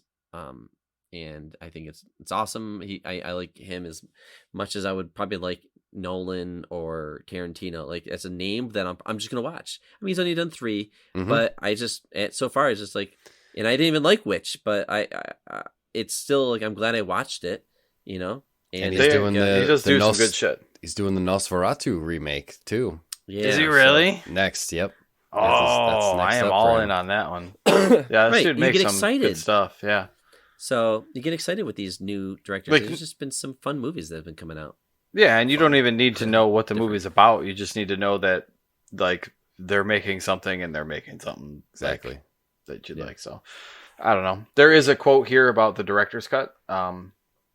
Basically, Eggers says that he needed pressure to deliver the movie and that the theatrical release is the director's cut. There's not going to be a longer version of the Blu-ray. The scenes that we got rid of, while some of them I'm very proud of, will be supplemental features for people to kind of check out some interesting things about the goddess Freya or whatever. But there's a reason why they're not in the movie. So I'm like, all right, well, that's a little disappointing, but I'm going to see more Eggers weirdness. But yeah, I'm very curious. He's also like To watch his 30 career. something years old. He's like, really young. He's in his Yeah. 30s. Yeah. yeah, and like Ridley Scott, like he'll do like director's cuts years later. So I mean, who's to say that Eggers is going to do something? He could do something. You never like know. that.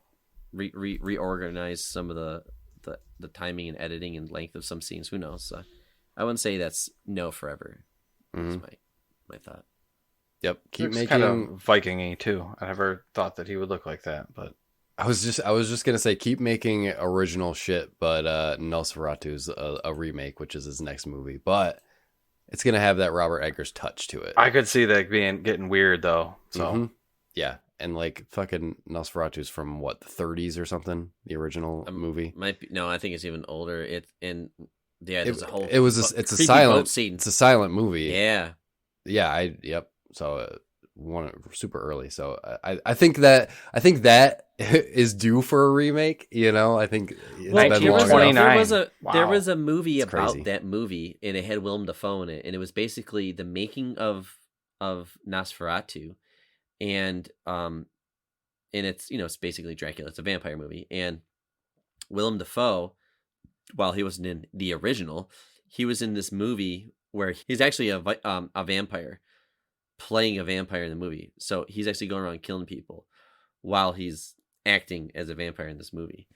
Huh. I forget what it's called. Never saw it, Interesting. but Willem Dafoe was in it, and Willem Dafoe has already been in 2 out of 3 Eggers movies. So I think there's a connection for him to make an I appearance. was gonna say this. in this I feel like Nosferatu movie. Willem Dafoe and Eggers are probably gonna have a relationship going forward. Like it just seems like they like working together. So So excited the for new that. one will have Bill Skarsgård. Oh, okay. I don't know if is that Nice. his brother of Alexander, but and Lily Rose Depp. I don't know if that's Johnny's kid Johnny or, That's Johnny Depp's on it. Interesting. Okay. but yeah, that's certainly an interesting start. So Sweet. giddy up. I'm here for that. Well, we talked a lot about the Northman. Pretty much everything there is to talk about it. So I hope you enjoyed our conversation. We've ran a little long here, so we'll wrap it up in Act 3 with a short little game. Okay. Right Alright. after this.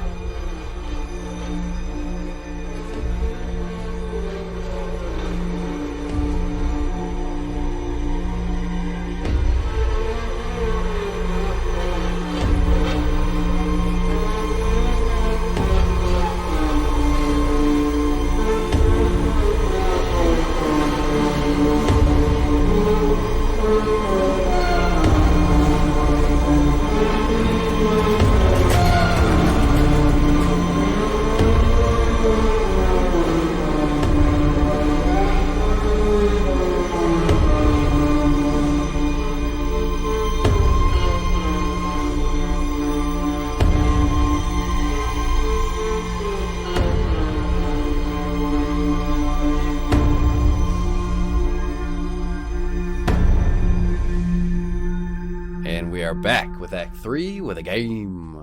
This should be a pretty quick one since we ran pretty long on our Northman discussion. But since this is very on theme with the Northman, I'm kind of taking the same thing that we did with Bahubali, but this time we're gonna do Nomad Norse trivia. So let's see how much you guys know about the Norse Saw this gods. coming. I might do a Yep. little better at this one. Okay. Oh shit! Maybe. I'm using Marvel and Smite as my There you go. my You got some knowledge. foundation. Yeah. Yep. All right, here we go. So I'm only gonna do 5, and I'm basically gonna read 3 descriptions of what a god could potentially be the god of or goddess of. Same way we did the Hindu gods. But each of you will guess, put your guess in, and whoever has the most points after 5 wins. And we could always, if we have to do a tiebreaker, we can. But Okay. here we go. First god. Well, actually, I guess to see who goes first, see who guesses first. I'm thinking of a number between 1 and 100. Ooh. Brandon, you want to go first? Should we draw numbers to see who gets to go first? Just shout it out. Oh my God. 33. Oh, that's literally the number I was going to pick. Wow. I had it written down on my piece of paper. Holy Oh, shit. wow. That's Wow, you would have guessed crazy. 100. Just because it's And that's the number that I picked. it's No, a I'm just Smashing kidding. It's Pumpkin not song. that. I'll go Sammy Hagar, 55. It was 83. So, All right. Dave, you will guess first. First Yay. god up is Baldur. Baldur. Made his appearance in 2018's God of War. Baldur's Gate. Is Baldur the god of the dawn, the god of beauty, innocence, peace, and rebirth, or the god of poetry, music, and the harp? Oh, man. Baldur. Baldur does I not don't seem like like all of the any above. of those. Oh, really? I thought the opposite. I don't think beauty and peace. I don't think poetry. I'm gonna go with dawn on that one. The dawn. Okay. Dave goes with the dawn. Brandon?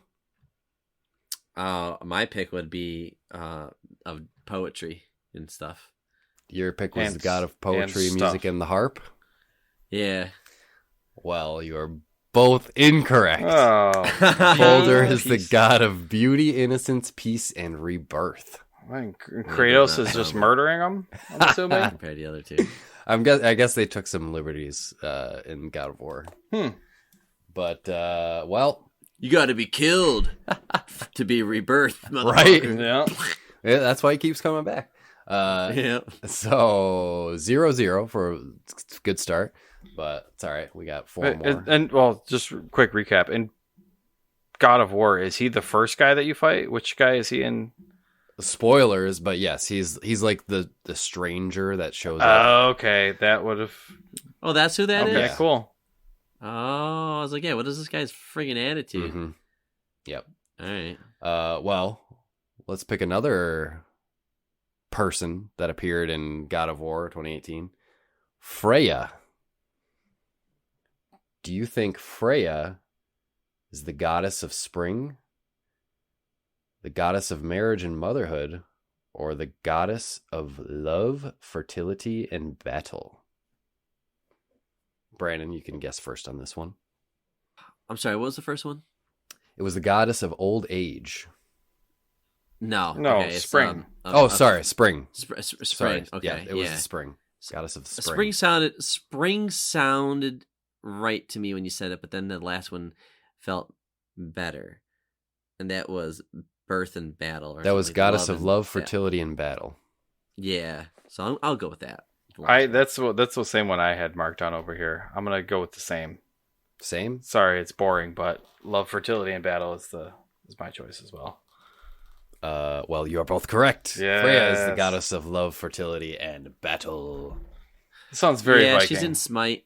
I keep referencing Smite. It's a great game. It's fun. Dave and I have a huge history with it. Huge. I don't know. It goes back about 4 years, 5 years, 6 years, but yeah, it's where I learned the game's full of gods. So I just learned about these gods through the video game, and I remember some of her abilities. Yeah, she's battle. All right, so you guys are tied up at 1-1. Let's see. Let's pick our next one here. Joro. This is one that I Joro. probably never heard of. I don't think I've heard that. Joro. I think that's how you say it. There's little dots over the O's and like a little thing over the O. Joro. It's like yeah. One of those. Yeah. Some reflection. But is Joro the goddess of the earth, the goddess of youth, or the goddess of forbidden loves? Ooh. Whoa. Hey. Well, Joro. Earth seems like a good one, but I don't know if Joro's. I feel like Joro was the goddess of Earth. I think that would something I should have heard of at some point or another. Youth and forbidden love. There was a little bit of forbidden love in this movie, but it's also murdering of youth. I'll go with the last one, forbidden love. Forbidden loves, goddess of forbidden loves. I'm going Earth. Goddess of the earth. Well, Brandon, you are correct. It is the goddess of the earth. Should have known that. Joro. I don't know how you say that, but that is correct. Joro is the goddess of the earth, also called Fjorgnir or Haldin. Oh, well, you didn't say that. I would have known that then. You would shut up. You would not. She is also the mother of Thor and mistress of the god Odin. Wow. Also did not know that. Wow. And there you go. Jord. Yeah, Jord.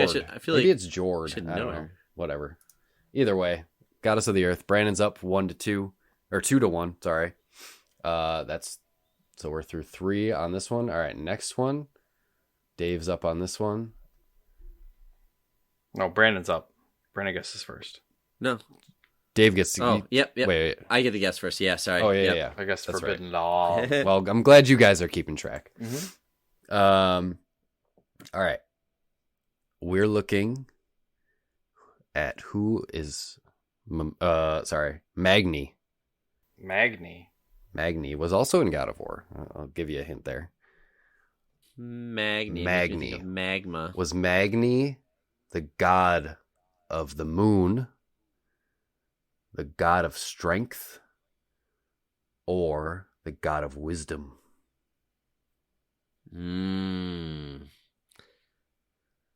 Oh.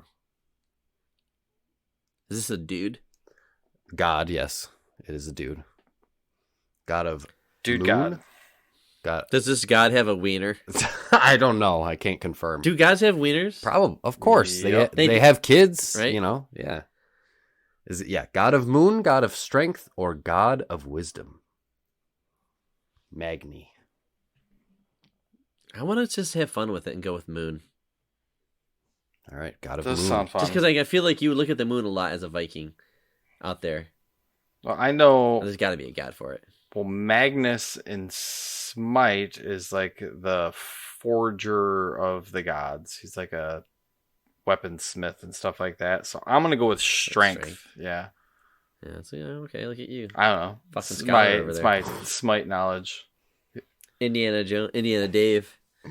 Magni is the god of strength. Yay! All right, making this interesting. Tied up 2-2. All right. Final 2-2, question. Right? Final question. Yeah. All right. This is for. Well, either one of us will be victorious, or one of us will be decapitated, while the other one is being stabbed in the chest. This is for all the beans. Let's pick a good one here. This is for all the sheep. For all the sheep. Let's see. Let's go with Vali. Vali. Can I have a spelling on that? VALI. That is correct. Okay. With a little do-jibby over the A. Okay. Little do jibby. Got it. Is Vali the god of revenge, the god of sky, winter, hunt, and duel, Wow. or the god of the forest, revenge, and silence. Wait, revenge in two options? Yeah. God of revenge, god of All right, this is the sky, last one. winter, hunt, and duel, or god of forest, revenge, and silence. Volley sounds kind of like he sounds like a hunter in my head. I think I'm gonna go with the second one: sky, winter, and hunt. Sky, winter, hunt, and duel. And duel, of course. What was the first choice? God of revenge. It's too on the nose. There's no god of revenge. This is Viking gods, though. There's all sorts of... There's an entire pantheon of weird gods. I like the one you picked. What was the last option? The god of the forest, revenge, and silence. The silence is what ruins it. Like forest. I'm gonna go. I gotta go with what Dave picked. I'm sorry. I gotta be lame. I'm a square. What? Well, boy, you're both wrong. So we're gonna do another one. It was the god of revenge. Just straight up revenge, huh? God of revenge. Yes, one of the many sons of Odin. How many sons did Odin have? Damn. Lots of them. Yes, numerous. Thor. Dude needs to... Those gods back then Thor, were so Chill hard. bone, dude. Vjor, Vali. I can see why like people back in the day were like turning into Christians because that god wasn't banging people and like turning into animals and stuff. I think right. They're just trying to be nice. This guy doesn't really go. Yeah, like this guy doesn't go around sleeping with mortals. He's actually kind of a loner. He's like a distant. Nobody sees him ever. All right, here we go. One more. Oh, last one. Oh, we got Nana. Nana.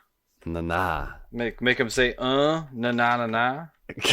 It's Nana, the goddess of night, the goddess of joy and peace, or the goddess of harvest. Ooh, those are all good. What say you, David? You're up first, aren't you? No. I don't know. Doesn't matter. I'm going with 2. Joy and peace. Yeah. Nana sounds like night to me. I'll go with night. I feel like that would be night because English and they both start with N, night, Nana. But... Well, congratulations, Brandon. Oh, yeah. Joy and peace. Nana is the goddess of joy and peace. Yeah, it's a joyful word to say though. Nana. Like, if you're teasing people, na na na na na na. Congratulations, Brandon. You got a one-way ticket to Valhalla. You gotta get yourself pumped before you go murder people. Nice. Well, that was fun. Well, now we know a little bit more about Norse mythology and Norse gods. Well, that's all for this episode of the Nomads of Fantasy. I'll wrap us up here a little bit. If you want to follow us on our journeys, our travels, you can follow us at Nomads of Fantasy on Twitter and Instagram. You can email us at nomadsoffantasy@gmail.com with any questions, comments, concerns, all that good stuff. Email something. We never get anything in our email, so just send us something. Yeah, email. Nobody talks through email. Whatever, it's fine. It's fine. Yeah, it's for old people. Ask a nomad something through our email. You can join the Discord at thenomadsoffantasy.com/Discord. I think that's about it. And you can play our daily video game map game at whatmapgame.com. It's still going strong. It's still fun. We all play it every day. And, we got our Discord channel as well with our people in our Discord community playing as well. So that's always fun to play along with. I got to finish today's, man. It's driving me nuts because I'm looking at that font and I'm like, I know this. And everybody, it's like somebody got it in 2. And I'm like, you haven't gotten today? You haven't gotten today's yet? No, I keep forgetting to finish. I think about it so How do you long, man. It's so weird how you do it throughout the day. I just do it in one thing while I'm in the morning. Everybody does it in the morning. Hating to hit that skip button. Nobody wants to hit that skip button. You always just stewing on it all day long. Like, what is this? What is this game? because you guys leave clues. Well, that's You why I hit some try stuff, to so I've been looking spoiler at that. tag as much as I can. Yeah, so I didn't click on that. I didn't reveal it, but I'm just looking at. I'm using it for clues a little bit because I'm too proud. I don't know. I know it. I know. I've played this game. Well, yeah. Anything else, or you want to get out of here? I'm good. No, I think the boat has arrived. It's really cold up here. Let's leave Iceland. All right, let's head out. Let's head out on our Viking longship and raid some more villages. Well, with that, as always, safe travels, Nomads.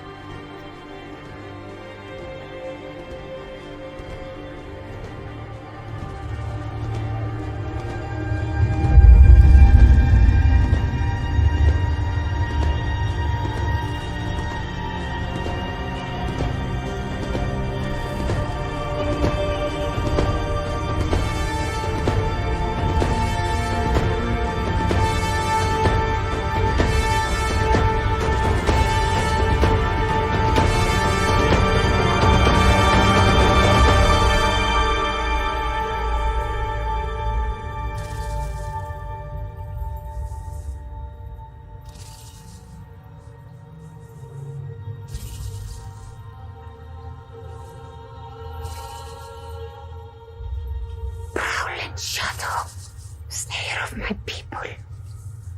Hide.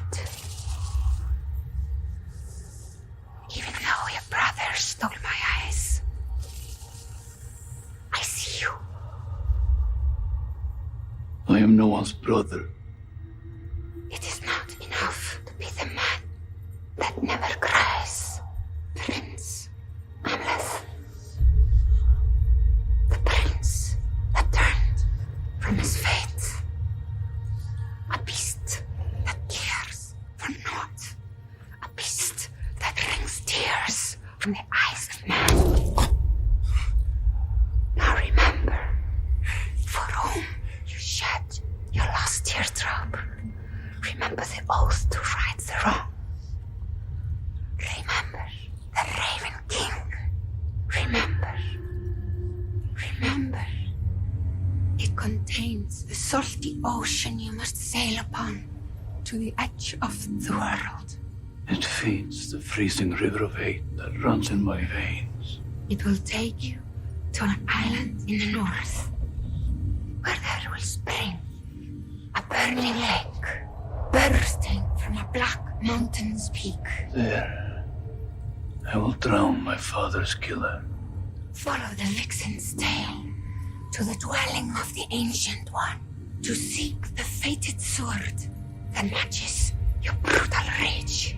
I speak you my fortune. Which? For where your path of ashes ends, another will begin her journey. A maiden king. Release me. You cannot escape what fate the Norns have spun. Now be gone!